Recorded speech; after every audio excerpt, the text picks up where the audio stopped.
낯설어요. 저 놀랬어요. 이 방에 지금 시계도 없거든요.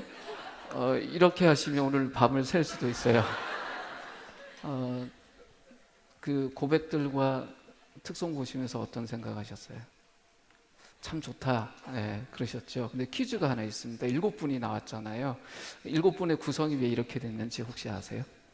7분이세요.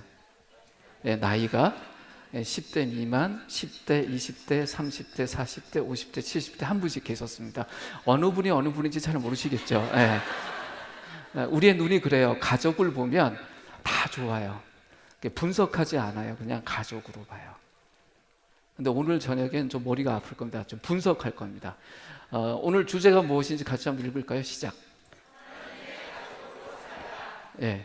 그런데 여러분들 혹시 하나님의 가족이나 가족이란 말을 검색해 보셨어요? 한 번이라도? 없으시죠? 왜 그러냐면 우리에게 익숙한 거에 대해서는 우리는 잘 검색하지 않아요. 잘 안다고 생각해요. 근데 만약에 이걸 러시아 문장으로 써놨으면 여러분들 검색했을까요? 검색하지 않았을까요? 아마 뭐 찍어갖고 이게 어느 나라 말이고 어떻게 된 건지 막 검색하려고 했을 거예요. 그죠? 똑같은 의미를 갖고 있는 문장인데도. 그죠?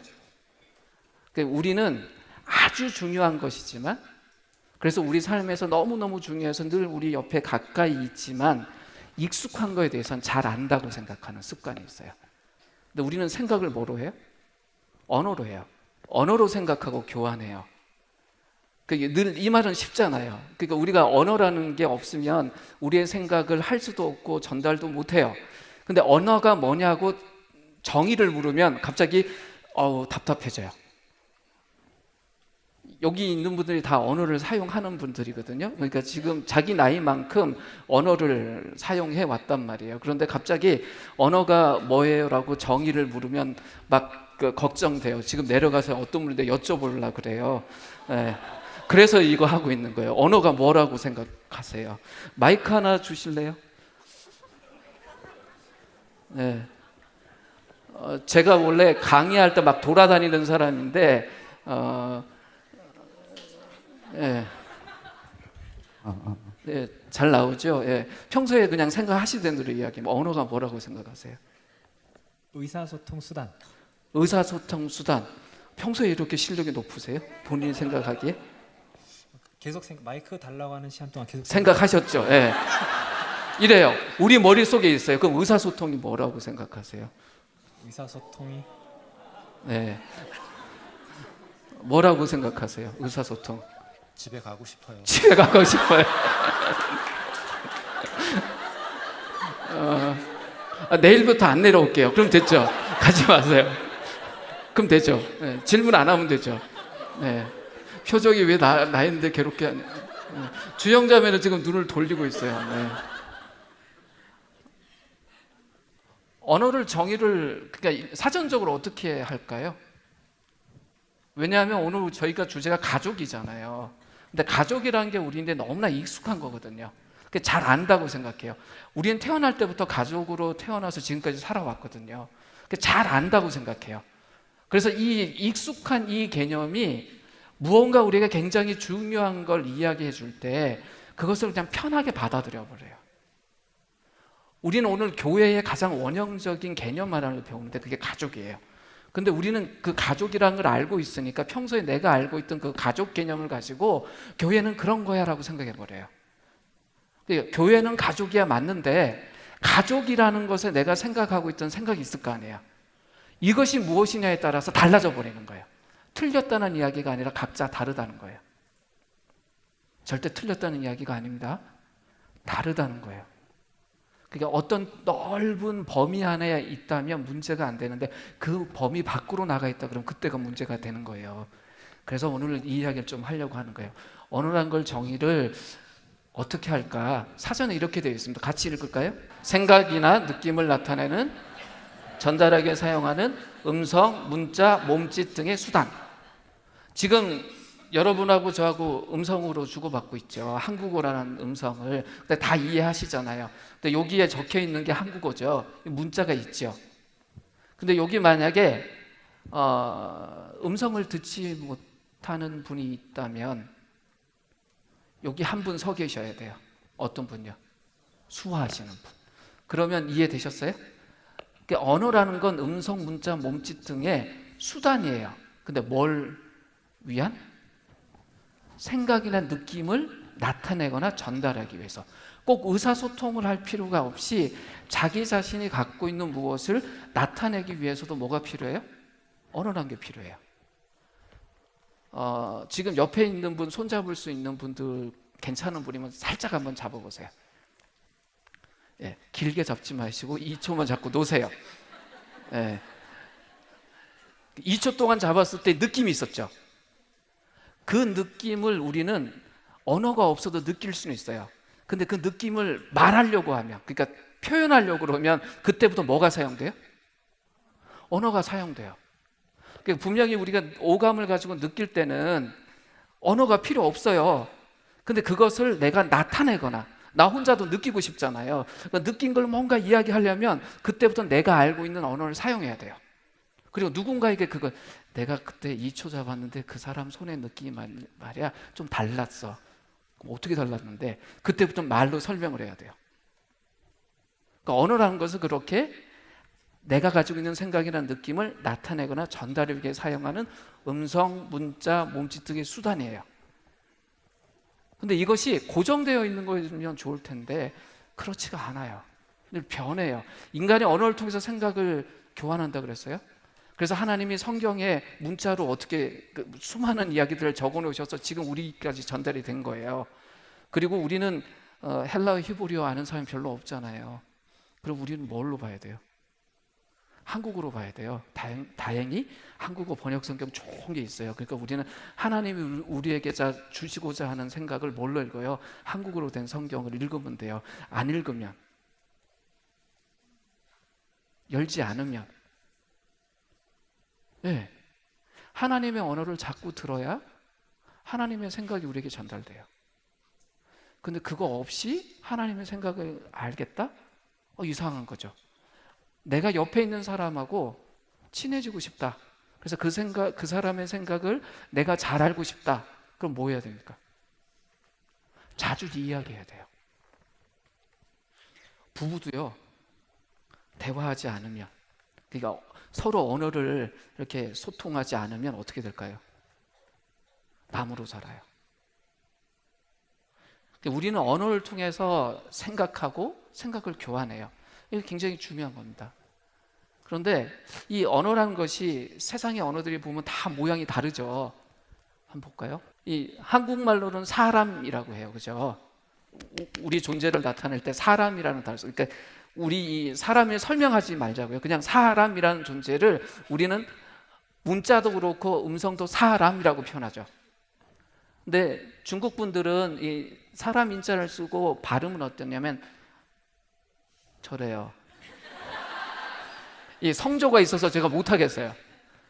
근데 그 영어권에 있는 분들은 이렇게 쓰고 man이라고 읽어요. 그런데 나타내는 것 같아요. 근데 다 이게 임의적인 거예요. 그 사회가 그냥 그렇게 쓰고 있는 거예요. 언제부터 그렇게 썼는지도 몰라요. 그러니까 동일한 어떤 내용을 알려주지만 그게 굉장히 임의적인 것으로 연결이 되어 있어요. 우리는 사람을 사람이라고만 표현하나요? 똑같은 걸 인간이라고 표현하기도 해요. 그럼 알아먹잖아요. 야, 너 사람을 왜 인간이라고 말해? 따지지 않아요. 언어란 이런 특징이 있어요. 그리고 시간의 흐름에 따라서 이거 변해가요. 어떤 말도 그 말이 갖고 있던 의미가 바뀌기도 하고 아니면 어떤 의미를 표현하는 말의 표현들이 바뀌기도 해요. 저를 좀 봐주시겠어요? 어여쁘다라는 말을 들으면 어떤 느낌 드세요? 기분이 좋아요? 기분이 나빠요? 좋죠. 네. 질문하는 거 아니에요. 그냥 느낌을 보고 마이크 안 들고 내려왔잖아요. 어여쁘세요. 기분 좋아요? 좋죠. 근데 이게 15세기 이전 말이라면 어떨 것 같아요? 우리나라 말로 15세기 이전이다. 어여쁘다. 세종대왕께서 직접 하시는 말이에요. 어여쁘다. 무슨 말이 되는 줄 아세요? 어리석다는 말이 돼요. 그래서 후민저금 제라프 보면 백성이 어여뻐서 이렇게 되어 있죠. 백성이 그러니까 어리석어서 한자를 모르기 때문에 내가 28글자를 만든다 이렇게 돼 있어요. 언어가요 시대를 따라 변해요. 그런데 그 동시대 사람들은 그게 변해간다는 걸 몰라요. 한참 변한 뒤에 알아요. 우리에게 익숙한 언어인데 그 언어가 변해가는 걸 우리가 몰라요. 그럼 가족이라는 단어는 어떨까요? 여러분들은 가족이라는 단어를 들으면 뭘 생각하세요? 집, 네, 또 가족이라는 단어 생각하면 마이크는 안 들고 내려왔어요. 그러나 뒤로 갈 수는 있어요. 네. 네. 가정교회 생각나시고, 예, 알겠습니다. 예. 뭐 생각나세요? 가족이라는 단어 들으시면 한 집에 사는 것. 네, 형제님. 집에 가고 싶어요? 저기 앞에 계셨던 목사님처럼? 여러 가지. 예. 적응해야 되는 것.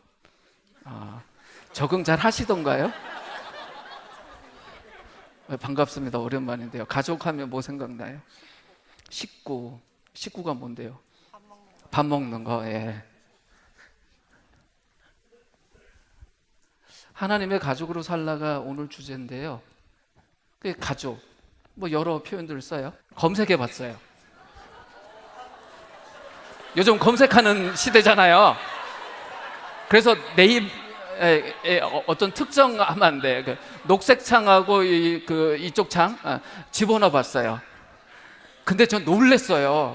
가족을 넣었더니 가장 맛있는 족발? 이거 뭐지? 그래서 이거 연관 검색한 거 뭔가 눌러봤더니 의도적으로 만들어 놓은 거더라고요. 그 가족이 가장 맛있는 족발의 준말이란 건 요번에 처음 알았어요. 우와. 그런데 연관 검색을 보니까 가족의 정의, 또 이야기했던 것처럼 식구, 가족의 범위, 가족의 뜻 이런 것들이 있어요. 그리고 가족 노래도 찾고요. 뭐 이런 것들이 굉장히 많더라고요. 사람들이 저런 걸 많이 찾나 봐요. 사전적인 의미는 뭘까요? 같이 읽겠습니다. 시작.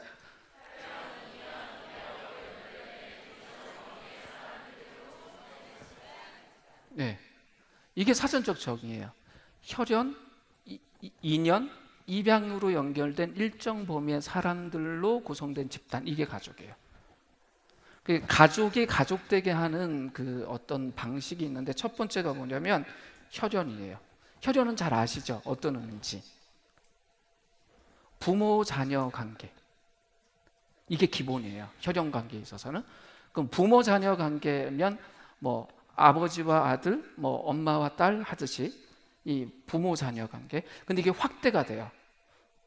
부모 자녀로 하면 어디까지 확대가 돼요? 할아버지 할머니도 가족으로. 이거는 수직적인 확대가 되겠죠? 그죠? 그다음에 옆으로 확대도 돼요.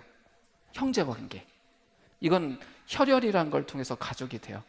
아까 그 특송했던 그 팀에 제일 막내가 있었잖아요. 그 가족이 지금 딸이 셋인데 막내가 또 생겼대요.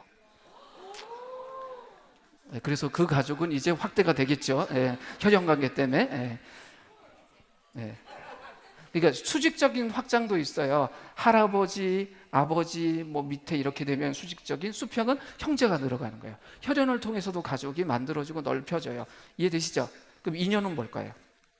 이게 부부 관계예요. 부부는 인연으로 맺어진 거잖아요. 혈연이 아니에요.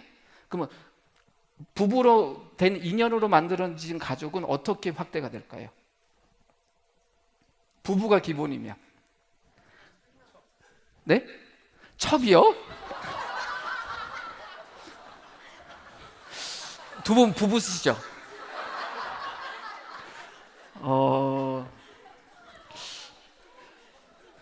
조사해봐요. 19세기 사람일 수 있어. 아니면 16세기? 그거 말고요. 부부관계가 확장이 되는 건 뭐냐면, 네? 뭐라고요? 자, 시댁이에요. 맞아요. 시어머니하고 나하고 가족이 돼요. 왜요? 남편의 엄마잖아요. 그 인연 때문에 원래 이 어르신하고 나는 아무런 관계가 없었어요. 근데 뭐 때문에 생겼어요? 부부가 됨으로써 연결이 된 거예요.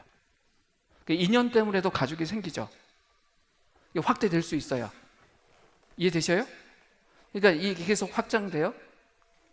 그러니까 남편의 모자 관계하고 남편과 내가 인연으로 맺어지면 그것이 내 가족이 돼요. 그 다음 뭐예요? 입양이에요. 어떤 거죠?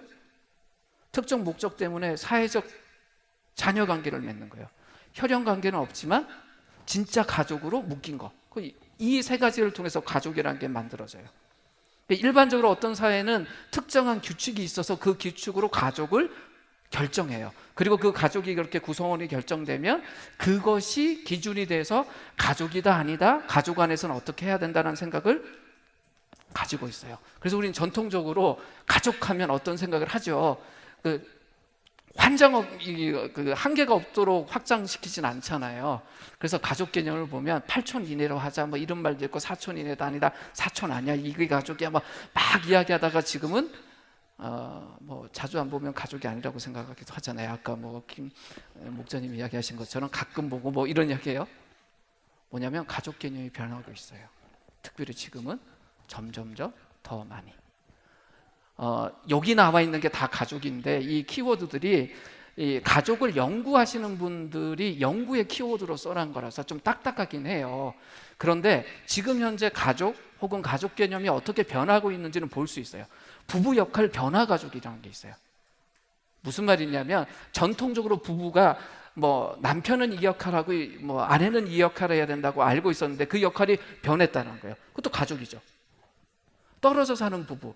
사실 예전에는 부부는 한 집에 살아야 되고 자주 만나야 되고 무슨 일이 있어도 잠은 집에 가서 자야 되고 막 이랬잖아요. 근데 요즘 월말 부부도 있어요. 주말 부부 말고 월말 부부요. 놀라지 마세요. 또 심리적 별거 가족, 별별 이야기가 다 있어요. 중간에 영어로 된 거 보면 통크 가족, two only no kids. 그러니까 아예 아이 없이 둘만 살겠다 이런 가족들도 있는 거예요. 뭐 기러기 가족, 세터민 가족, 마지막엔 가상 가족도 있어요. 무슨 이야기냐면 우리가 그냥 알고 있던 가족이라는 그 딱딱한 개념이 이제는 막 흔들려요. 그래서 요즘 연구자들이 무슨 이야기를 하냐면 가족 개념이 예전엔 닫힌 체계였다. 근데 지금은 열린 체계로 바뀌어버렸다. 근데 이렇게 변해가는데 한국에 몇 가지 큰 요인이 있었다. 그게 저출산이고 또 하나는 자녀의 숫자가 점점 작아지는 것 때문에 이런 현상이 벌어졌다라고 분석하는 연구자들이 많습니다. 이것이 지금 우리가 일반적으로 만나고 있는 가족 현상이에요.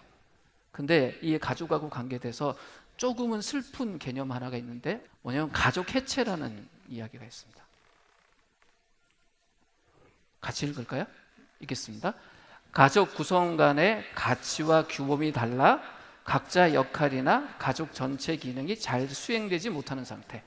분명히 가족이긴 가족인데 이 구성 간의 가치와 규범이 달라서 각자의 역할이나 가족 전체의 기능이 잘 수행되지 못하는 상태, 그걸 가족 해체라 그래요. 이 가족이 아닌 것처럼 되어 있다는 거예요. 넓은 의미가 있고 좁은 의미가 있어요.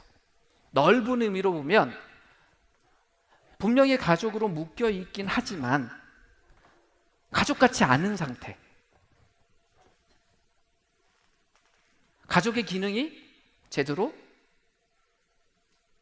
작동하지 않는 상태.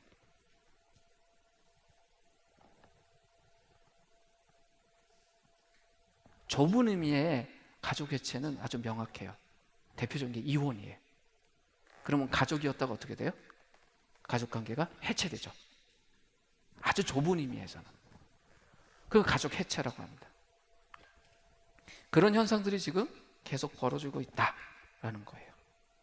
어떤 원인 때문에 그렇게 생기냐? 개인적인 이유도 있을 거고 가족의 재정의 부족 때문에 그럴 수도 있고 가족 구성원 사이의 대립이나 갈등 또 사회적 압력 때문에 그런 일이 벌어질 수도 있습니다. 이혼의 이유들을 살펴보면 이런 이야기 많이 하죠. 성격 차이, 경제적인 파탄, 배우자의 외도, 또 신체적인 폭력, 그리고 가부장적인 어떤 이 풍토 안에서는 이 시댁과의 문제 때문에 생기기도 합니다. 근데 어떤 가족 해체처럼 구조적인 어떤 이 해체가 이루어지진 않더라도 실제적으로 보면 그 가족의 기능이 스탑되거나 문제가 생기는 경우가 있어요. 예를 들어서 부부 안에서도 그렇고 부모 자녀 간에서도 그렇고 서로가 서로 사이에 정서적인 지지를 못 해주는, 가족이라면 서로가 정서적으로 지지해줘야 되잖아요. 막 이렇게 해야 되는데 그게 이제 안 되는 경우들이 있죠. 그런 걸 기능적인 결손 가정이라고 불러요. 그게 지금 우리가 만나고 있는 가족의 변화되는 지금 현재의 모습이에요. 이런 것들이 우리 머릿속에 여러 가지로 막 채워져 있는 상태란 말이에요. 어떤 분들은 가족이라는 단어를 들으면 너무 예쁘고 아름다운 이야기들도 가득하지만 어떤 분들에게 가족이란 말이 부담이 돼요. 뭐 기회가 되면 노래를 하나 듣고 싶었는데 그건 생략을 할게요. 인순이 씨 기억하세요? 유명한 분이잖아요. 그분이 참 어렵게 노래를 부르겠다고 약속하고 부른 노래가 있어요. 제목이 아버지예요. 근데 약속을 했어요. 그 노래를 만드는 분들에게 아버지란 단어가 단 한 번도 들어가게 하지 마세요. 왜냐하면 그분에겐 아버지는 굉장히 무거운 존재였어요. 어렵게 그 노래를 불렀어요. 그리고 그 노래가 본인이 생각했던 것보다 수많은 사람들의 가슴에 울림을 주는 노래가 됐을 때 그때 이분이 자신의 아버지에 대한 생각을 좀 바꿔요.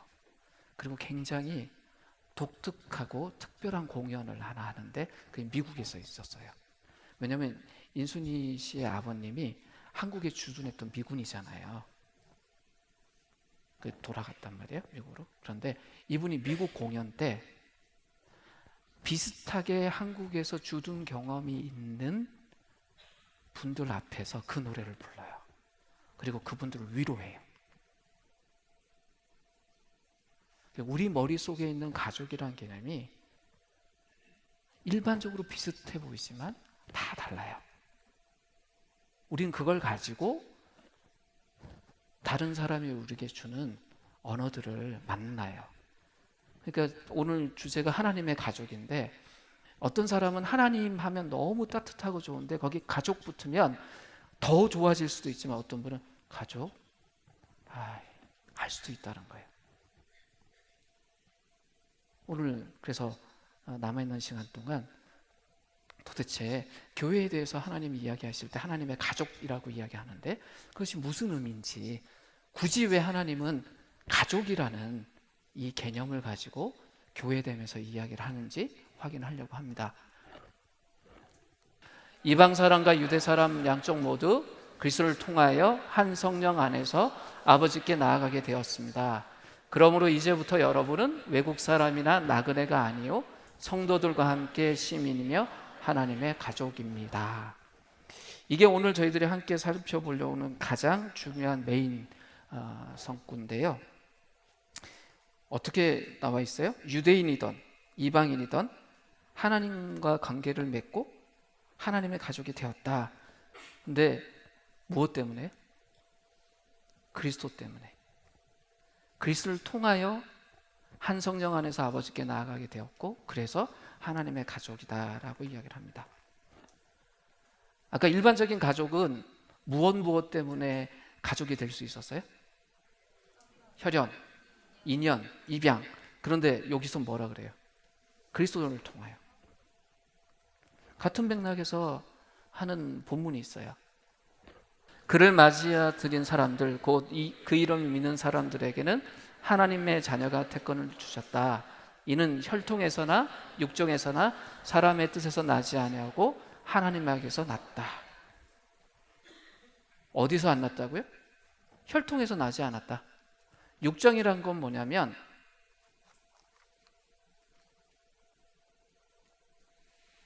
남편의 뜻이에요. 육정이라는 의미가.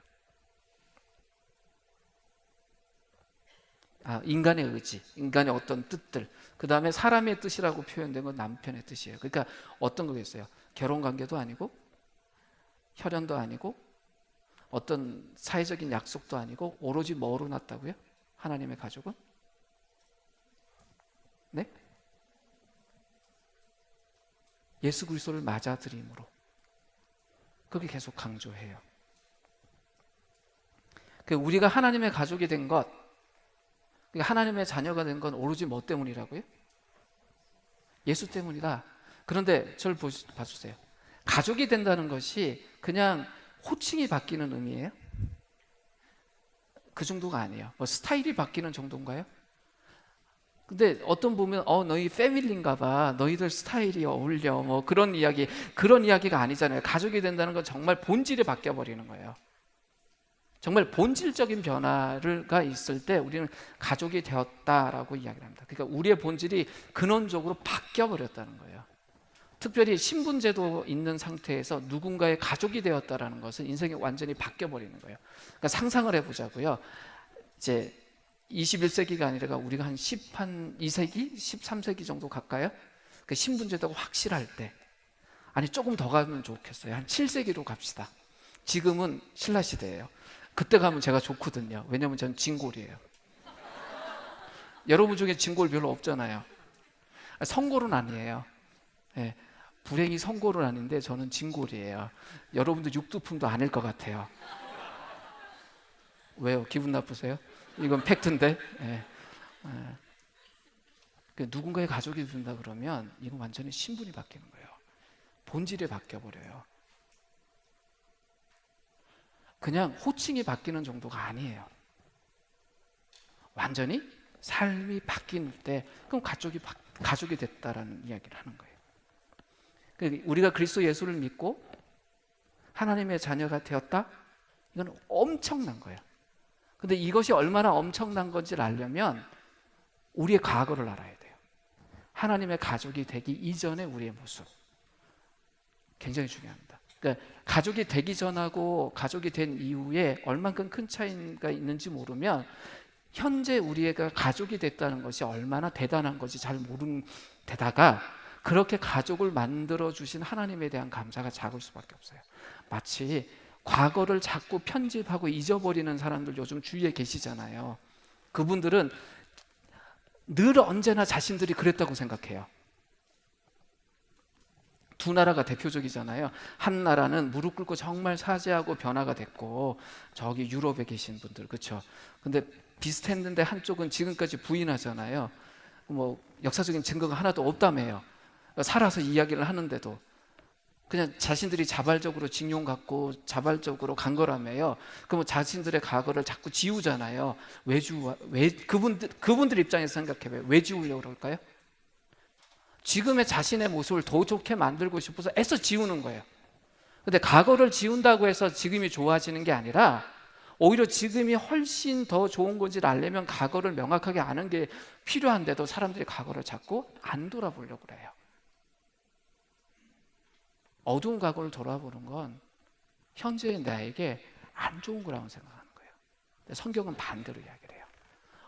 성경은 우리가 하나님의 자녀가 되기 이전, 하나님의 가족이 되기 이전에 대해서도 계속 끊임없이 기록을 해두고 있습니다.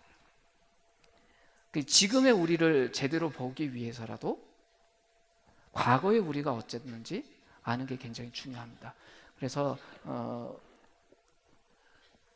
에베소서 2장 1절에 이렇게 기록되어 있어요. 여러분도 전에는 허물과 죄로 죽었던 사람들이라고 기록되어 있습니다. 우리 존재를 과거에 어떤 존재라고 이야기하냐면 허물과 죄로 죽었다. 이 허물과 죄라는 표현이 뭐냐? 아담과 하와가 지었던 최초의 죄, 거기에 플러스 우리가 저지른 실제적인 죄, 이걸 합치면 허물과 죄라고 해요. 이 허물과 죄는 하나님의 법을 위반했을 때 해당되는 거예요. 근데 하나님의 법을 위반했다라는 건 그 법을 만드신 하나님에 대해서 반역했다는 의미입니다. 이 허물과 죄에서 자유로운 사람은 아무도 없습니다. 우리 모두 어떤 사람이냐? 허물과 죄로 죽었던 사람이에요. 죽을 뻔했던 사람이 아니라 허물과 죄로 죽었던, 그러니까 허물과 죄 때문에 하나님과의 관계가 완전히 끊어져 있었던 사람이다. 그게 실제 가족의 기능이 끊어졌다는 거예요. 죽었다는 거예요. 그랬던 우리를 그리스도가 살리셨다?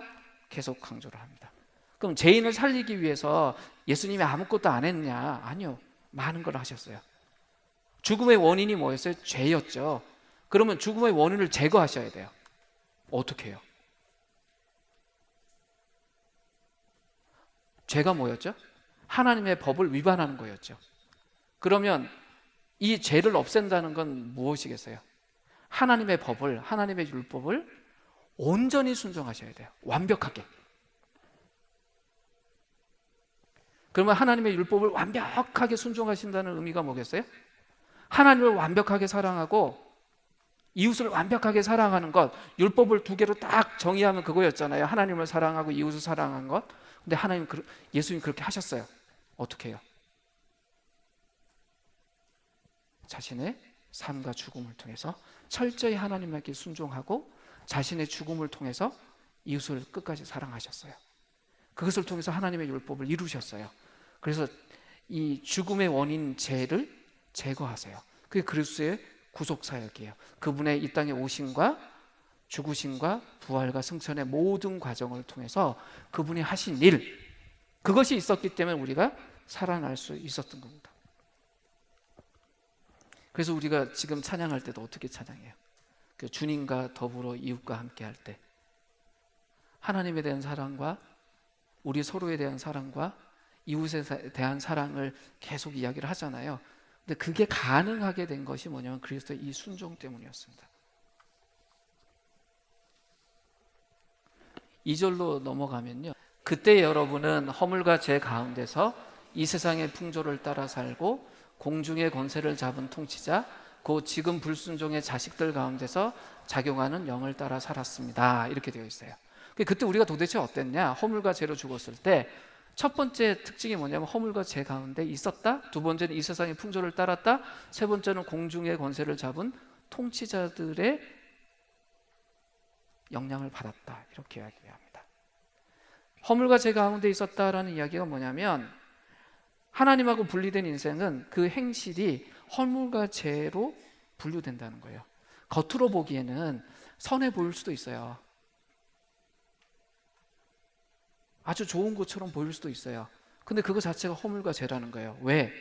사람들은 아무리 선하고 의롭고 좋은 것으로 보여도 하나님의 엄밀한 기준 앞에서는 다 허물과 죄가 돼요. 그러니까 죄인들의 인생이 어떠냐면, 하나님과 끊어진 인생이 어떠냐면 겉으로 보기에는 살아있지만 죽은 인생이에요. 아무리 도덕적으로 뭔가 하는 것 같아도 그게 다 허물과 죄예요. 그래서 허물과 죄 가운데 있었다라고 표현해요. 두 번째는 세상의 풍조를 따라 살았다 그래요. 세상의 풍조가 뭘까요? 아주 쉽게 말하면 세상 방식이에요. 세상의 잘못된 가치관, 기준, 전통, 상식, 관습, 관행 이런 걸 통칭하는 말이 뭐냐? 세상의 풍조예요. 하나님을 떠난 사람들이 어떻게 사냐? 세상 방식대로 산다는 거예요. 생각을 해보세요. 그분들이 세상에서 태어나면 마시는 공기가 뭐예요? 세상이에요. 먹는 음식이, 마시는 물이. 그러니까 이분은 철저하게 어떨 수밖에 없어요? 세상 방식으로 만들어지고 세상 방식으로 채워질 수밖에 없어요. 그러니까 사는 것이 자연스럽게 어때요? 세상 방식으로 사는 거예요. 사회 시간으로 한번 돌아가 볼까요? 여러분, 사회화 과정이란 말 들어보셨죠?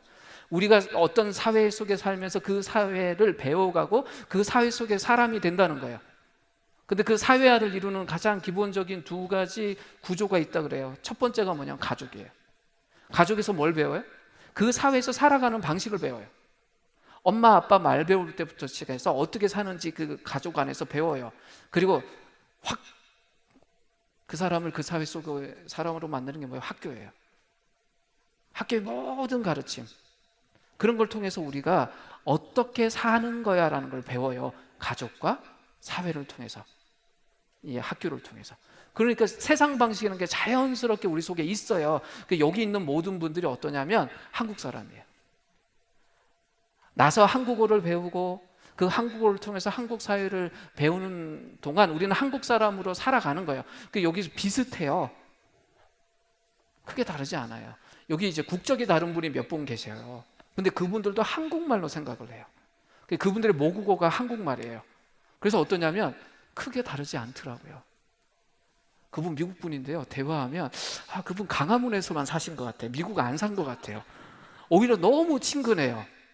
나이는 한 20살 차이 나거든요. 저하고 20살 차이 맞아요. 예. 그런데 너무나 동년배 같을 만큼 한국 사람이에요. 이야기 듣고 굉장히 기분 나쁠지 모르겠어요. 이게 무슨 이야기냐면 우리는 세상 방식, 세상 풍조로 살기 때문에 그 사람이 하나님 나라의 풍조, 하나님 나라의 방식으로 거듭나지 않으면 계속 세상 풍조를 따라 산다는 거예요. 너무나 오랫동안 마시고 먹고 한 세상 방식이 우리 속에 있기 때문에 거기서 벗어나려면 머리끝부터 발끝까지 우린 정말 새롭게 개조돼야 된다는 의미예요. 세 번째는 공중의 권세를 잡은 통치자들을 따라 살았다 이야기를 합니다. 사람들이 세상의 어떤 방식을 따라가는 이유가 뭐냐면 허물과 죄 가운데 있기 때문에 계속 그 방식을 따라가요. 근데 거기서 못 벗어나는 이유가 뭐냐면 배후 세력이 있어서 그래요. 그게 공중의 권세를 잡은 통치자들이에요. 이 공중의 권세를 잡은 통치자라고 하는 이 어둠의 영들이 가만히 있는 존재가 아니라 계속 활동을 했어요. 성경에도 기록이 있어요. 대표적인 게 가룟 유다가 배신할 때 성경이 어떻게 이야기해요? 거짓 영들이 작동했다 그래요. 더 올라가 볼까요? 아담과 하와가 죄를 지을 때 거기 거짓 영이 나타나죠. 그러니까 배후에서 계속 작동하면서 그 영향력을 발휘를 해요. 불순종 뒤에는 이 불순종 영의 작용이 있습니다. 여기서 벗어나야 되죠. 3절로 넘어가면 같이 읽겠습니다. 시작. 우리도 모두 전에는 그들 가운데서 육신의 정욕대로 살고 육신과 마음이 원하는 대로 행했으며 나머지 사람들과 마찬가지로 날 때부터 진노의 자식이었다. 우리의 과거를 나타내는 아주 짧은 이야기가 뭐냐면 진노의 자식이다. 하나님을 화나게 만드는 자식이라는 거예요. 굉장히 안 좋죠, 표현이. 근데 그때 어떻게 살았냐면 육신과 마음이 원하는 대로 살았대요. 그런데 우리의 몸이 자연스럽게 우리를 이끄는 것, 또 우리의 그 성향이 자연스럽게 이끈 대로 사는 것을 우리가 죄라고 생각을 해요? 아니요.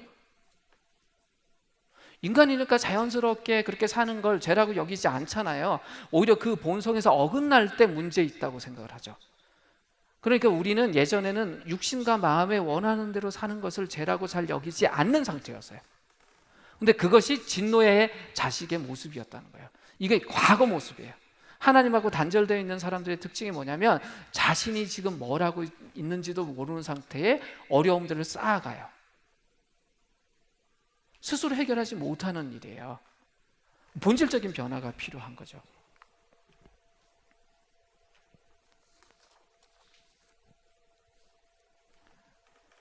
거듭나기 이전에 우리의 모습? 한마디로 진노의 자식. 불순종을 계속하니 하나님 입장에서는 어떻게 했어요? 화나죠. 존재 자체가 어때요? 뭘 해도 불순종이에요. 가만히 내비두면 어떻게 해요?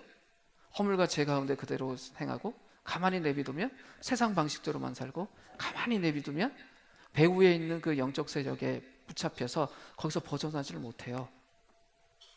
이걸 바꾸려면 어느 정도의 변화가 있어야 될까요? 개선으로 가능할까요?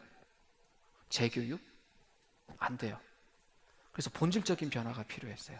그래서 거듭나야 된다고 표현하는 거예요. 근데 우리가 거듭날 수 있는 존재냐는 거예요. 그 정도의 변화는 창조주급이 아니면 해결을 못하는 거예요. 그러니까 하나님이 움직일 수밖에 없는 거죠.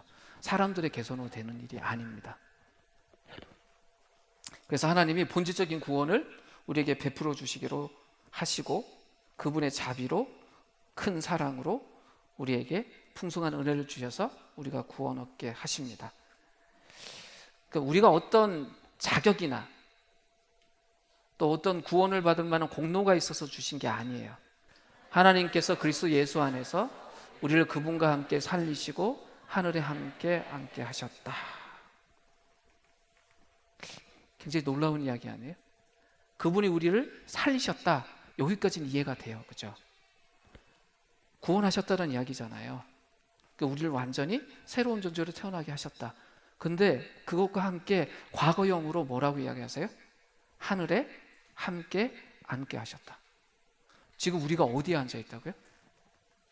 하늘에. 이 땅이 아니고요. 하늘에. 예수님이 승천하셔서 계신 그 보좌에 함께 앉아 있다. 미래형이에요? 과거형이에요? 과거형이에요.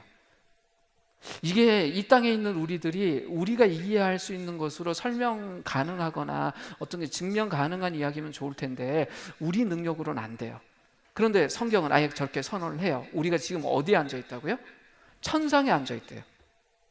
먼 미래가 아니라 이미 우리가 천상에 그분과 함께 앉아 있다. 이건 환상도 아니고 가능성도 아니고 우리가 어떻게 바라는 내용도 아니라 이미 우리에게 이루어진 현실로 우린 그리스도와 함께 하늘에 앉아 있다라고 이야기를 합니다. 우리가 어떤 존재예요 지금? 하늘에 그리스도와 함께 앉아 있는 존재예요. 그럼 우리가 어떤 존재란 거예요? 이 세상에 어떤 존재하고 비교할 수도 없는 존재. 그러니까 우리가 하나님의 가족이 됐다, 하나님의 자녀가 됐다, 그럼 우리의 신분이 얼마나 높은 거예요? 온 우주의 왕좌에 앉은 존재예요. 그러니까 뭐 굳이 따지면 영국의 황실보다 이 비교가 안 되는 거죠. 훨씬 높은. 우리 존재를 그렇게 하나님이 이야기를 해요. 그러니까 우리의 자산이 얼마나 될까요?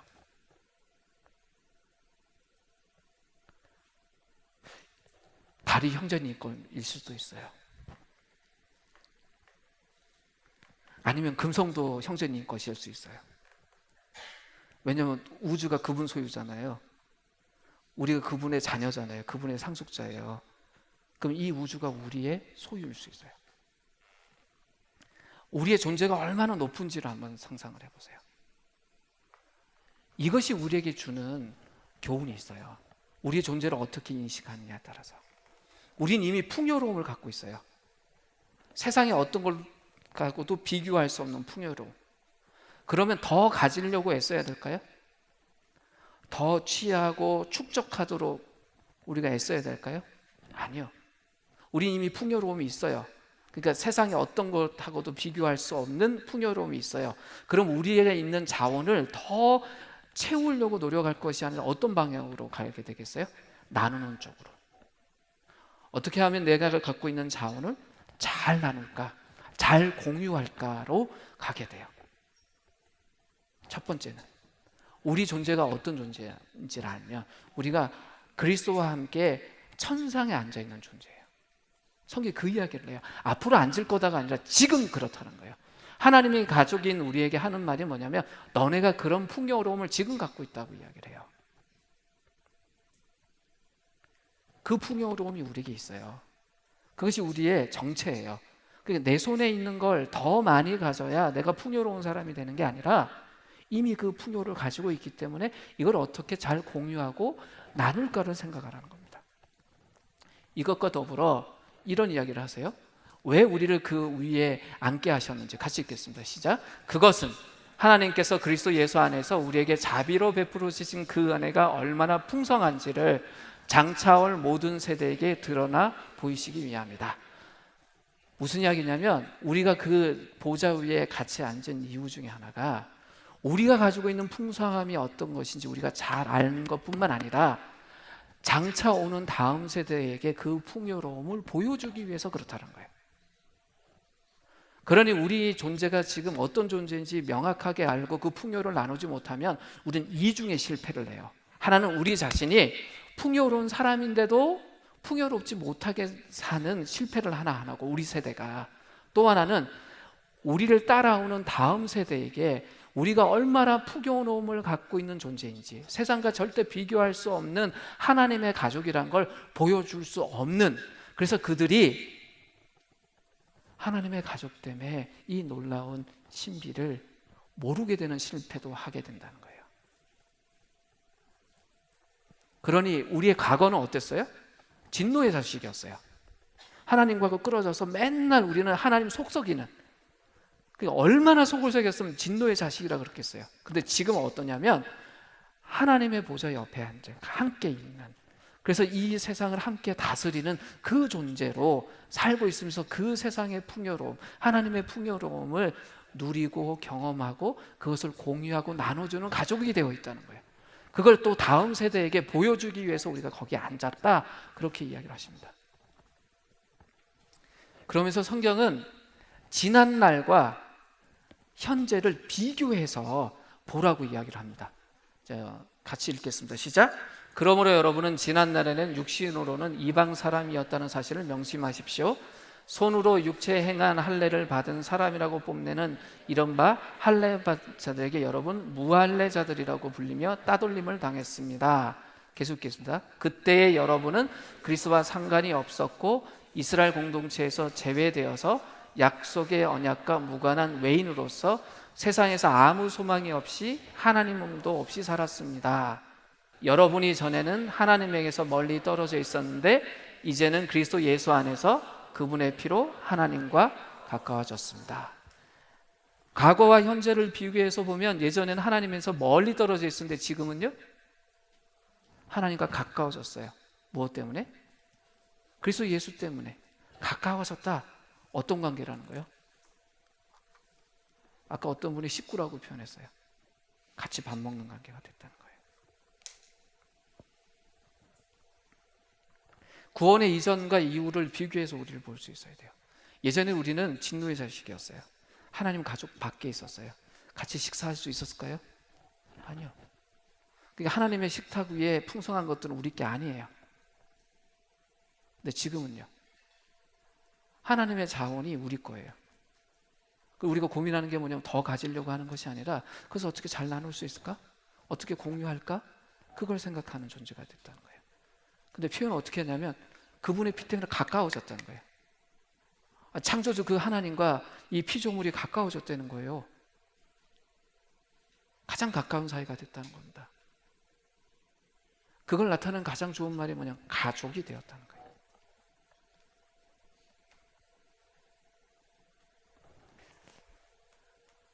세상의 가족들이 어떻게 산다고요?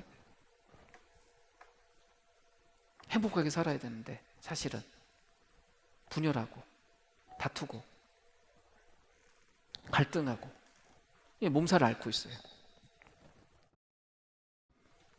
세상에 많은 분열들이 있죠.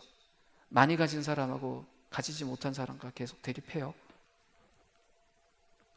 경영자하고 노동자가 계속 부딪히고, 교수와 학생은 학점 때문에 싸워요. 남편과 아내도 화목이 실종됐습니다. 그래서 현실은 굉장히 어떠냐면 살벌한 전쟁터 같아요. 사람들이 왜 이렇게 분열되고 싸울까요? 여러 가지 요인이 있겠지만 가장 큰 문제가 뭐냐면 그 관계 속에 사랑이 실종됐거나 결핍돼서 그렇습니다. 사랑이 사라진 관계 속엔 문제가 발생을 합니다. 근데 진짜 사랑이라는 것의 특징이 무엇이냐? 그러니까 적당한 사랑, 그러니까 사랑 같은 사랑 같지 않는 사랑이 아니라 진짜 사랑의 특징이 뭐냐? 예수님이 보여주셨던 사랑처럼 그 사랑의 특징은 뭐냐면 자기 자신을 향하지 않고 타인을 향한다는 거예요. 진짜 사랑의 특징이. 가족은 한 몸처럼 느끼는 관계잖아요. 그러면 내 몸이라고 생각하면 진짜 사랑할 텐데 남이라고 생각하는 순간에 가족 안에도 깨지는 거예요. 고린도전서 10장 24절에 있는 말씀을 같이 읽겠습니다. 읽겠습니다. 시작. 아무도 자기의 유익을 추구하지 말고 남의 유익을 추구하십시오 라고 되어 있어요. 이 사랑이 우리 중심에 있으면 어떻게 될까요? 근데 왜 이렇게 못 사냐? 왜 자꾸 자기 지향적으로만 사냐? 속이 비어있어 그래요. 더 채우지 않으면, 하나로 더 채우지 않으면 내가 망할 것 같거든요. 내가 풍요롭지 못하다고 생각하니까 타인 쪽으로 가지를 못해요. 그러니 내가 훨씬 많이 가지고 있고 저 사람이 조금 가지고 있지만 저 작은 걸 가져다가 내 속에 채워야만 될 것 같거든요. 그거 하나 더 채우면 내가 풍요로워질 것 같거든요. 근데 진짜 사랑은 타인을 향해요. 하나님이 만약 이기적인 사랑을 하셨다, 그럼 어떻게 될까요? 이건 말도 안 되는 거예요, 그죠? 하나님이 지구를 딱 보시고 인간들이 굉장히 행복하게 사는데 인간들의 행복이 탐나셔서 다 가져가셨다, 어떻게 될까요? 상상도 하기 싫죠. 상상이 안 되는 일이죠. 그런데 이 땅의 사람들은 그렇게 살아요. 이미 자기가 가지고 있는 건 당연하다고 생각하고 다른 사람들이 가지고 있는 걸 어떻게 나에게 가져올 수 있을까를 생각한다고요. 근데 성경은 반대로 이야기를 합니다. 아무도 자기의 유익을 구하지 말고 남의 유익을 추구하라 이야기를 합니다. 에베소 2장 14절 말씀을 같이 읽겠습니다. 시작. 그리스도는 우리의 평화이십니다. 그리스도께서는 유대 사람과 이방 사람이 양쪽으로 갈라져 있는 것을 하나로 만드신 분이십니다. 그분은 유대 사람과 이방 사람 사이를 가르는 담을 자기 몸으로 허무셔서 원수된 것을 없애시고, 이렇게 되어 있어요. 유대 사람하고 이방 사람이 가족이 될 수 있다? 불가능해요. 그죠? 일반적인 예로는 어때요? 너무나 다른 사람이잖아요. 문화도 다르고 언어도 다르고 인종도 달라요. 실제적으로 생각을 해보세요. 말이 안 통해요. 삶의 방식이 너무 달랐던 사람이 가족으로 산다. 그것도 뭐 어서와 한국은 처음이지 이런 프로그램처럼 일주일 살다 가는 거 말고 그냥 진짜 가족이 돼서 산다. 어떠세요? 여러분들은 한국에만 되게 사셨잖아요. 이 부담이 적으시잖아요. 제가 한때 미주 쪽에서 산 적이 있거든요. 캐나다에서. 근데 막내 여자친구가 백인이었어요. 초등학생 때. 그때 제가 잠시 고민을 했답니다.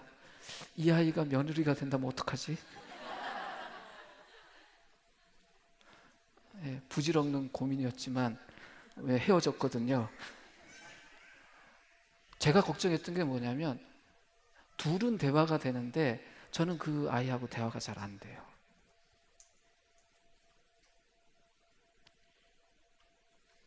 그리고 이 아이는 막내는 잘하면 뭐 캐나다 방식도 이해가 되고 따라가겠지만 저는 40살이 돼서 가니까 잘 안 되더라고요. 그 마음속에 캐나다 참 좋은 나라다 하지만 내 나라로 가고 싶다는 마음들이 있었어요. 근데 그거보다 훨씬 더 먼, 서로 짐승같이 쳐다보던 이방인과 유대인이 하나의 가족이 됐어요. 무엇 때문에? 평화를 이루시는 그리스도 때문에.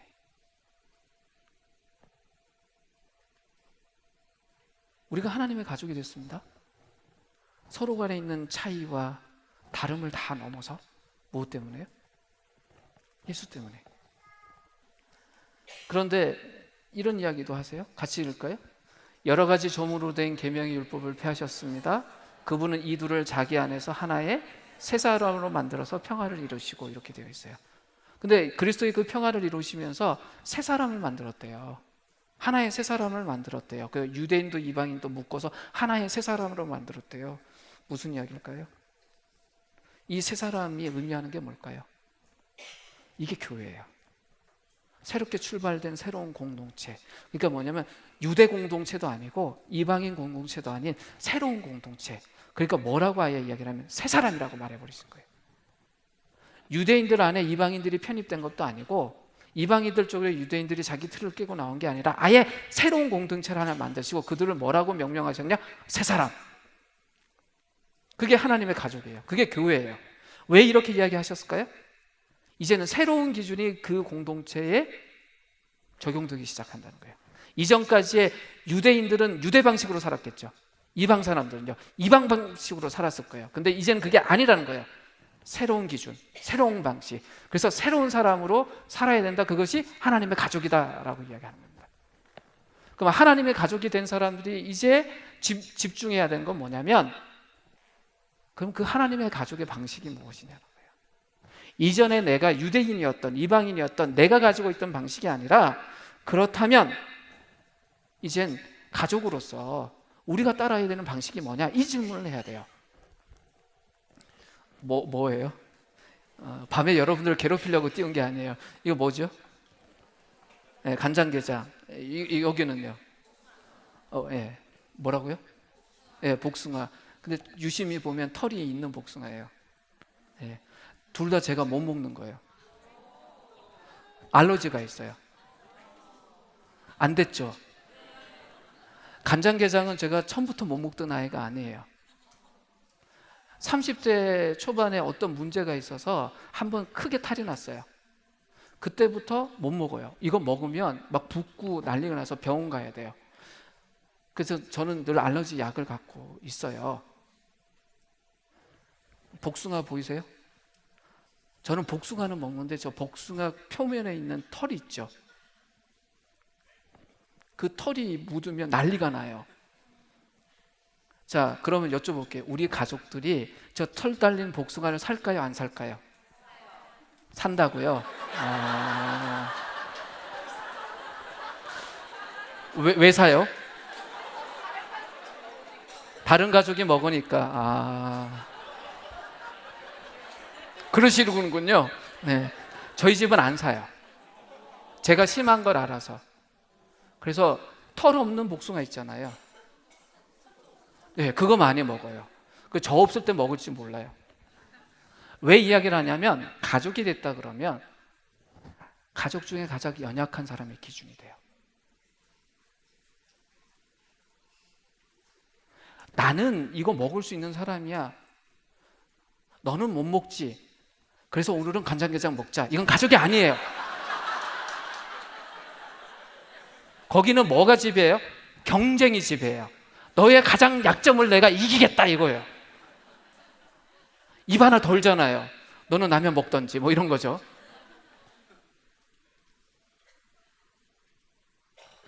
그래, 네가 털복숭아를 못 이기니 오늘 털복숭아로 도배를 해주면 이거 아니라고요.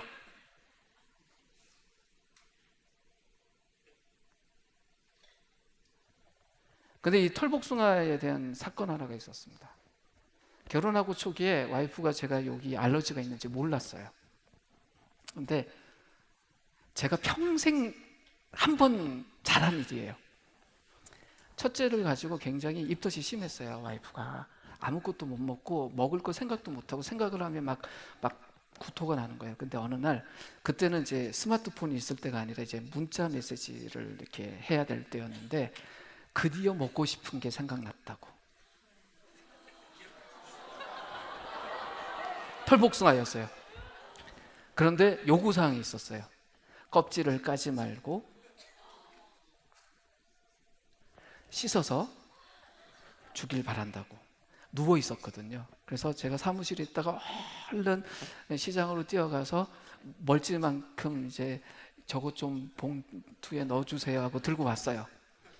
집에 와서 어떻게 하겠어요? 열심히 씻어주고 약 먹고 샤워했어요. 왜 그러냐는 거예요. 그리고 한참 있다가 이야기했더니 되게 감동했어요. 근데 그 이후에 한 번도 안 시켰어요. 왜요? 가족이라서 그래요. 너의 약점 골려 먹였다? 아니에요. 정말 복숭아를 좋아하던 사람이 피하는 거예요. 심지어 마트에 이렇게 가잖아요. 그럼 이렇게 끌고 가다가 옆에서 글로 가면 안 된다고. 왜 저기 복숭아 철이니까 나와 있는 거예요. 기준이 바뀌었죠. 가족이 된다는 건요, 새로운 방식으로 간다는 거예요. 이것뿐인가요? 이렇게 뭐 좀 약하고 부정적인 것도 있지만 다른 것도 있어요. 제가 제일 좋아하는 분이에요. 우리 동네 형님이거든요. 이분하고 같은 시장에서 쌀 사 먹고 했어요. 예. 이분 거리가 제가 아직도 본 적지예요. 근데 이분이 대학로에서 공연을 많이 하셨잖아요. 근데 대학로 공연 때 무슨 이야기를 했냐면 늘 자기는 이것 때문에 갈등한다는 거예요. 짬뽕이냐 짜장이냐. 왜냐하면 혼자 식사를 많이 하는 분이었으니까 이렇게 짜장집에 가면은 이렇게 짜장 먹어야 된다 생각하면 반 먹다 보면 그날은 짬뽕이었는데 이렇게 갈등을 한대요. 그러니까 혼자 있을 때 갈등을 해요. 그랬더니 뭐 이런 것도 나왔잖아요. 짬짜면. 근데 혼자 있으면 이렇게 가는데 가족이 있다 그러면 어떻게 될까요? 짬뽕 짜장 시켜 먹고 거기다가 뭐 이렇게 탕수육 하나 더 먹을 수 있어요. 기준이 바뀌어요. 방식이 바뀐다고요. 이뿐인가요? 자원을 사용하는 것도 달라요. 가족이 5명인데 다 성인이라고 생각을 합시다. 자동차가 5대 필요할까요? 성인이면 자동차 필요하잖아요. 근데 5명 다 차가 필요할까요? 달라지는 거예요. 개인이 따로 산다 그러면 5대의 차를 구입해야 될지도 모르지만 가족이니까 가족의 필요에 따라서 차 한 대 혹은 2대 있으면 돼요. 그리고 가족이 5명인데 운전면허증 5명 다 가져와 있어야지 차 사나요?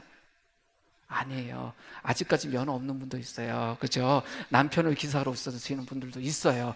반대인 경우도 있어요. 그냥 가족 중에 한둘 면허증 있으면 차 살 수 있고요. 그러면 같이 그 차 이동해도 돼요. 자원을 사용하고 자원을 바라보는 기준도 바뀐다고요.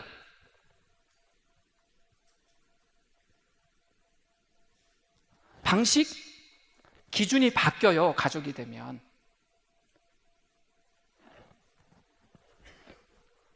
넘어가지요. 내가 기준이 되면 내 방식은 옳고 나머지 방식은 다 이방인의 방식이 돼버려요. 가족 안에서 내가 기준이 되면 나만 맞아요. 넌 틀리고 넌 이방인이 돼요. 이걸 깨야 돼요. 어떻게 되냐? 정말 좋은 걸음 그 기구 안에 나의 방식들을 다 집어넣고 거기서 정말 중요한 것들만 딱 꺼내서 가족의 방식이 돼야 돼요. 버려야 될 것들, 걸러내야 될 것들 다 걸러줘야 돼요. 근데 우리가 가족이 된데도 그러냐? 아니요. 우리는 옛날 방식 그대로 있어요. 우리가 예전에 어떤 사람이었어요? 허물과 죄로 죽었던 사람이에요. 허물과 죄로 죽었던 사람의 특징이 어땠어요? 허물과 죄 안에 있었어요. 그리고 그 방식, 세상의 풍조를 따라 살았어요. 그게 내 공기고 내 물이었어요. 내 음식이었어요. 거기 익숙했어요. 그냥 내 몸 전체가 뭘로 채워졌냐? 세상으로. 세상의 특징이 뭐예요? 내 중심이에요. 사랑을 해도 내 중심이에요. 그게 내가 기준이에요.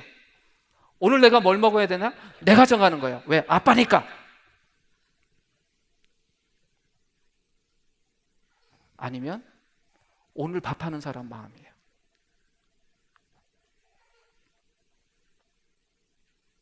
그래야 되냐는 거예요.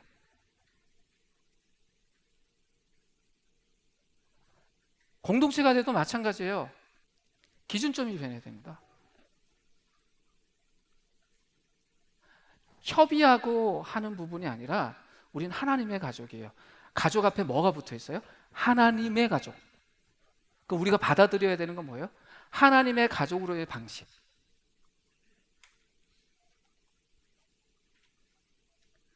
나들목을 오랫동안 가지고 왔던 교회를 운영하는 방식이 있어요.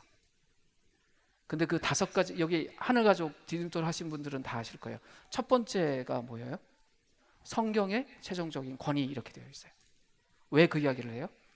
우리 개인의 방식이 아니라 무엇이 중요하다고요? 성경, 하나님의 기준. 그 앞에서 우리는 다 우리의 방식을 내려놓을 수 있어야 돼요. 그러면서 동시에 우린 실제 하나의 가족이잖아요. 실제 하나의 가족이면 누가 기준이 돼야 돼요? 연약한 자.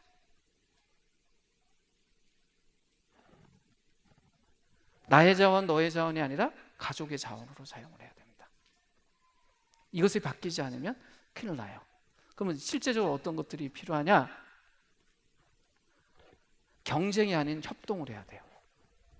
가족은요, 경쟁하는 관계가 아니에요. 경쟁하는 관계라면 저하고 식사하실 때 뭐 시키면 돼요? 간장게장 시키면 끝나요. 경쟁이 안 되잖아요. 혼자 다 드실 수 있어요. 끝까지. 저는 그 옆에 주변의 반찬만 먹겠죠. 그죠? 그 좋은 걸. 아니란 말이에요.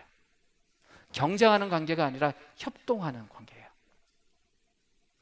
이 경쟁이 아니라 협동이 되는 관계 속에서 싹 트는 게 뭐냐면 신뢰예요. 아, 믿을 수 있는 존재다. 아까 그 몇몇 분들이 고백할 때 뭐든 다 말할 수 있고 안전한 관계라고 그랬잖아요. 신뢰가 생겼다는 거예요. 왜? 내 약점이 노출돼도 괜찮은 팀인 거예요.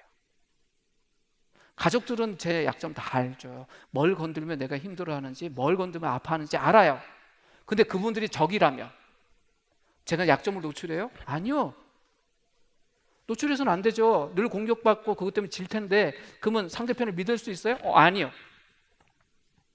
진짜 가족은요, 서로 신뢰할 수 있어요. 근데 그 신뢰 밑에 뭐가 있냐면 경쟁하는 관계가 아니라 서로가 협동하는 관계이기 때문에 그 신뢰가 생겨요. 혹 우리 안에 우리의 관계를 경쟁하는 어떤 것으로 갖고 있다면 그것을 없애야 돼요.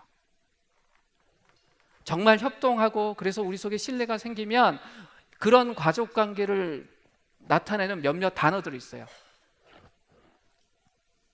뭐냐면 조화, 일치, 연합. 아, 진짜 하나구나라는 게 보여요. 그때야. 그리고 그런 팀의 특징이 뭐냐면 서로가 서로에게 참아줘요. 인내해요. 용서하고 화해해요. 이게 대표적인 특징이 뭐냐면 상대편의 잘못을 들춰내지 않아요. 가족들은요, 누군가 잘못하면 뻔히 알잖아요. 그걸 어떻게 하든 잘 고쳐줄까 애를 쓰지만 그걸 확 드러내진 않아요. 너 왜 그따구로 살아? 이러지 않아요. 아이들이 어릴 때, 아이들이 똥 쌌을 때 너 또 똥 쌌냐? 그렇게 말해요? 알아서 잘 치워줬어요. 그걸 그 아이의 치부라고 생각하지 않았어요. 근데 어느 시점부터는 그 사람의 약점을 들춰내기 시작해요. 그러니까 관계가 무너져요. 실제 가족들의 관계가 기능하지 않아요. 그래서 아빠만 생각하면 어떻게 생각해요? 나를 혼내는 사람, 나를 지적하는 사람. 부부 상담에도 어때요? 서로가 서로를 정말 정확하게 알고 있어요. 서로의 약점을 알아요. 그래서 그걸 날카로운 칼로 서로 쳐다봐요. 교육 공동체는 어떨까요? 아까 그런 이야기 했잖아요. 지금이 어떤 시대라고요? 가족이 해체되는 시대라고. 실제 가족들을 보면 가족 기능이, 역할이 예전만 못해요. 정말 가족일까 싶은. 카톡 생기고 안 좋은 게 있어요. 안부도 카톡으로 하다 보니까 서로 간에 목소리를 잃어버렸어요.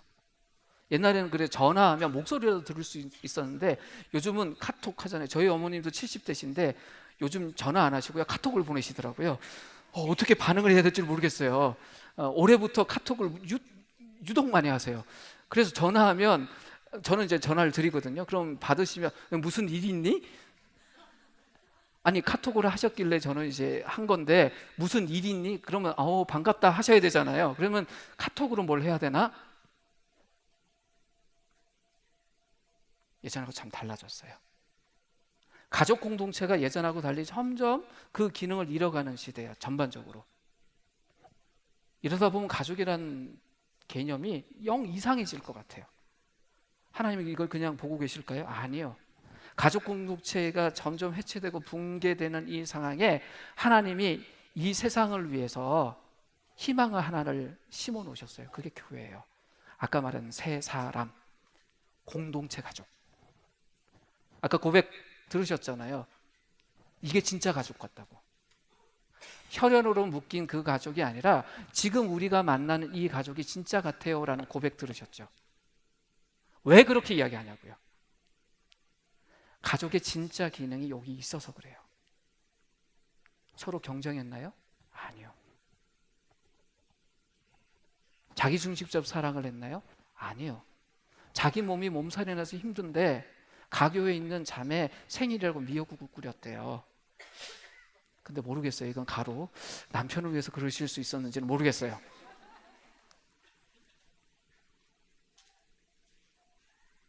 정말 우리가 그런 존재예요. 그럴 수 있는 존재예요. 왜? 우리를 향해서 자기 전부를 내놓은 그 하나님의 사랑을 우리가 경험하고 누리고 살고 있는 사람이기 때문에 우리 속에 그 자원을 내가 간직하고만 있는 것이 아니라 어떻게 흘려보낼까에 대해서 생각하고 있어요. 그것이 하나님의 가족의 특징이에요. 내 속에 있는 것이 아니라 내 속에 부어진 그 은혜를 어떻게 나눌까? 내가 가진 것이 아니라 하나님 주신 것 때문에. 오늘 여기 전부 우리가 가족으로 있습니다. 경쟁하는 사람들이 아니라 협력하는 사람이에요. 그래서 서로 믿을 수 있는 사람이에요. 자기 방식이란 걸 다 내놓고 이젠 하나님의 가족이라는 그 방식 안에 우리를 내어놓은 사람들이에요. 개성이 없어진다는 이야기가 아닙니다. 한 가족을 이룬다는 이야기입니다.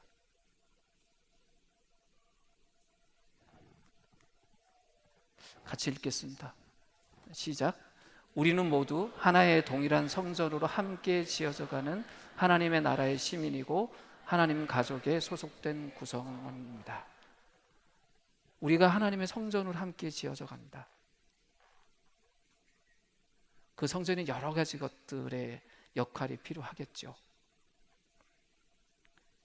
그 역할의 특징에 대해서 내일 그리스도의 몸이라는 주제를 가지고 다룰 텐데, 우리가 하나님의 가족이란 걸 우리가 좀 굉장히 깊이 기억했으면 좋겠습니다. 시간이 지금 예정보다 20분이나 지나서 11시 20분이 됐어요. 끝내야 될 시간인데, 그래도 짧게라도 저희들 같이 기도하고 마무리했으면 좋겠는데, 우리가 가족이란 걸 기억하셨으면 좋겠어요.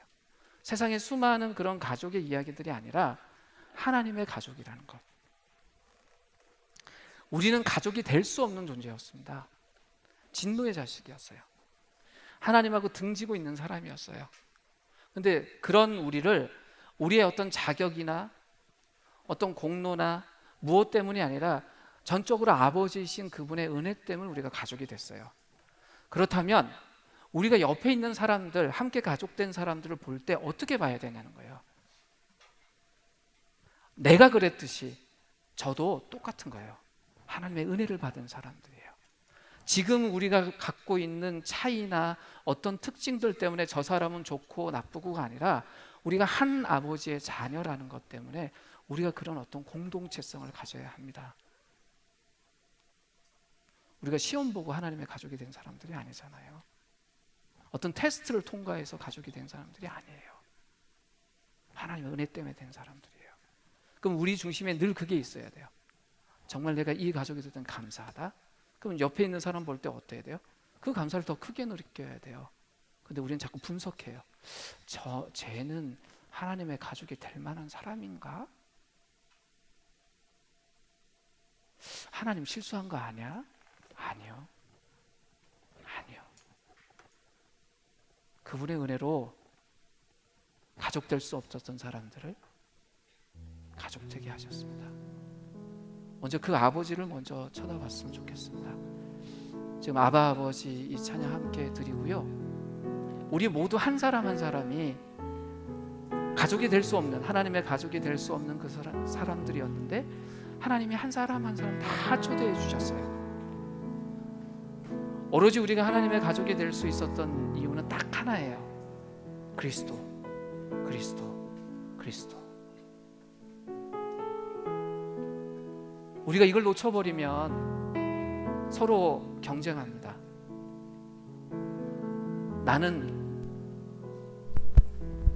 가족 될 만한 무엇이 있었고 당신은 정말 예수님이 고생했을 거야, 뭐 이런 생각해요. 아니요. 우리 모두가 허물과 죄로 죽었던 진노의 자식들이었습니다. 조금 더 상황이, 환경이 나았을지는 모르겠죠. 그래서 사람들의 눈에는 그게 좀 차이나 보일 수도 있었을지 모릅니다. 아니요. 하나님께 다 소중한 자녀들이에요. 그래서 우리가 함께 가족이 되었습니다. 그 하나님을 바라보고 찬양하고 함께 기도했으면 좋겠습니다. 아바 아버지 함께 찬양합니다.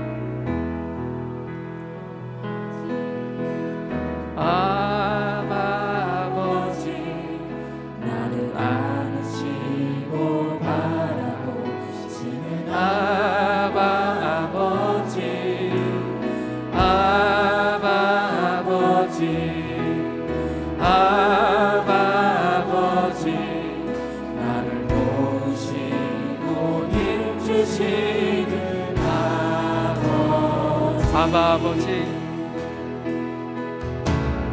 아바 아버지 아바 아버지 나를 안으시고 바라보시는 아바 아버지 아바 아버지 아바 아버지 나를 도우시고 힘주시는 내 맘을 주는 내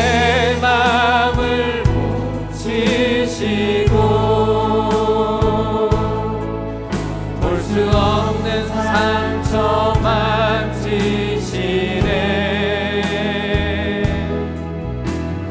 나를 아시고 나를 이해하시네. 내 영혼 새롭게 세우시네. 조용히 기도할까요? 자기 자신과 하나님을 생각하면서 기도하셨으면 좋겠습니다. 혹이라도 나는 당연히 하나님의 가족이 될 수 있었던 사람이야 라고 생각한 부분이 있었다면, 나는 원래부터 그럴 만한 사람이었어 라고 생각했다면, 우리를 그렇게 만드신 그리스도를 생각하시면서 감사했으면 좋겠습니다.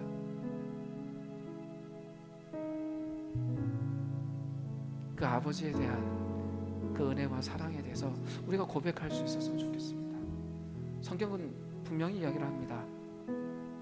우리는 하나님의 가족이 될 수 없었던 사람이라고. 그래서 그리스도가 자신의 생명을 내어놓음으로 우리가 그제서야 하나님의 가족이 될 수 있었다고. 그래서 성경 우리가 새로운 사람이라고, 새롭게 태어난 사람이라고 이야기를 합니다. 우리에게 그렇게 새 생명을 주신 그 주님께 감사함으로 나아갔으면 합니다. 함께 기도하겠습니다. 주님,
계속 기도하면서 나아갈 텐데 한번 상상해 보십시오. 우리의 육신의 어머니도 우리를 낳기 위해서 큰 상고를 겪으셨습니다. 정말 죽음과 같은 고통을 겪으시죠. 근데 하나님은 죽으셨습니다. 우리를 그의 자녀를 만들기 위해서. 그리고 이젠 우리에게 그렇게 이야기하세요. 그 사랑으로 서로 사랑하라고. 자신을 그렇게 내어놓았던 그 사랑으로 서로를 사랑하라고. 자기의 유익을 구하는 사랑이 아니라 다른 사람을 살리는 사랑을 하라고. 근데 사실 가족은 그렇게 합니다. 가족 중에 누가 아프면 간호하는 사람이 더 아파요. 근데 그걸 자랑하지 않습니다. 알아달라고 하지 않아요. 가족이라서. 그 아픈 사람을 욕하지 않습니다. 안타깝기 때문에 너무 안타까워서 짜증낼 수는 있지만 왜 아프냐고 말하지 않아요. 가족이에요. 실제 우리의 가족들과 하나님의 가족으로 묶여진 우리들을 위해서 함께 기도했으면 좋겠습니다. 이제 우리가 서로 사랑할 때 그리스도가 우리를 사랑하셨던 그 사랑으로, 정말 내 중심의 사랑이 아니라, 나 중심의 사랑이 아니라 그리스도가 하셨던 것처럼 그렇게 나를 아낌없이 내어주는 사랑을 하겠다고, 서로가 서로에게 그 마음으로 함께 기도하면서 나아가도록 하겠습니다. 함께 기도하겠습니다.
그렇습니다. 하나님의 가족됨의 중심에 있는 건 사랑입니다. 하나님을 향한 사랑, 서로를 향한 사랑, 그리고 아직 하나님을 만나지 못한 그 이웃을 향한 사랑. 이제 그 사랑을 우리가 고백하고 노래했으면 좋겠습니다. 수련의 주제가이기도 하죠. 주님과 더불어 이웃과 함께, 이 찬양을 마지막 함께 드리는데 중간에 형제라는 단어가 있는 부분이 있어요. 근데 그 단어를 가족이라고 바꿔서 오늘은 노래했으면 좋겠습니다. 이 찬양 함께 하고 첫날 마무리하도록 하겠습니다. 함께 찬양하죠.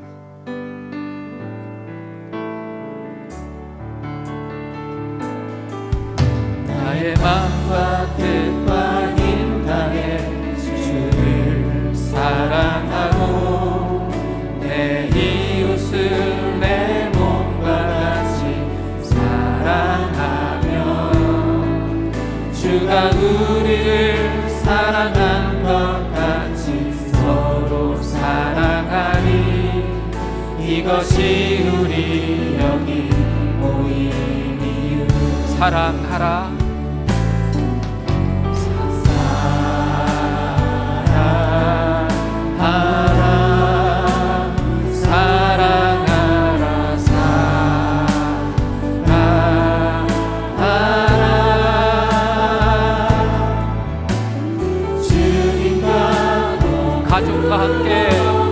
가족과 함께 주님과 더불어 이웃과 함께 하나님의 꿈 우릴 통해 이루어지리 혼자가 아닌 우리를 주님과 가족과 함께 주님과 더불어 이웃과 함께 하나님의 꿈 우릴 통해 이루어지리 혼자가 아닌 우리를 통해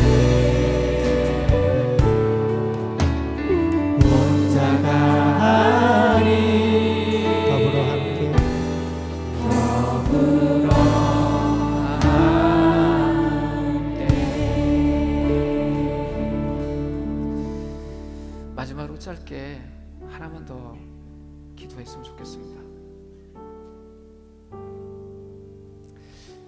하나님의 가족의 리스트에는 내가 자연스럽게 사랑할 수 있는 사람들만 있는 게 아니라 애쓰지 않으면 사랑할 수 없는 정말 나를 힘들게 하는 사람도 포함되어 있습니다.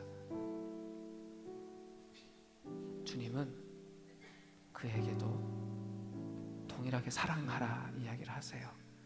그래서 지금 마음속에 정말 내가 찾아가서 애써 고백해야 되고 손을 잡아야 될 그 사람이 생각난다면 그 사람을 품고 기도합시다. 주님, 내가 그를 사랑하겠습니다. 주님이 주신 그 사랑으로 사랑하겠습니다. 왜냐하면 하나님의 가족이니까. 함께 기도하겠습니다.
하나님,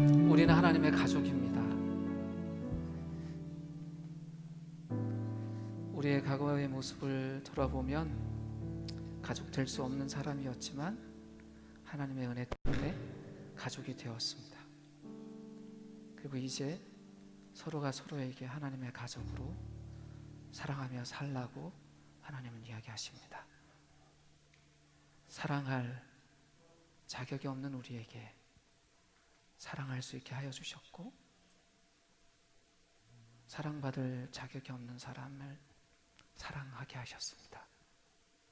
이 놀라운 신비를 교회된 우리가 이루며 살게 하여 주시기를 원합니다.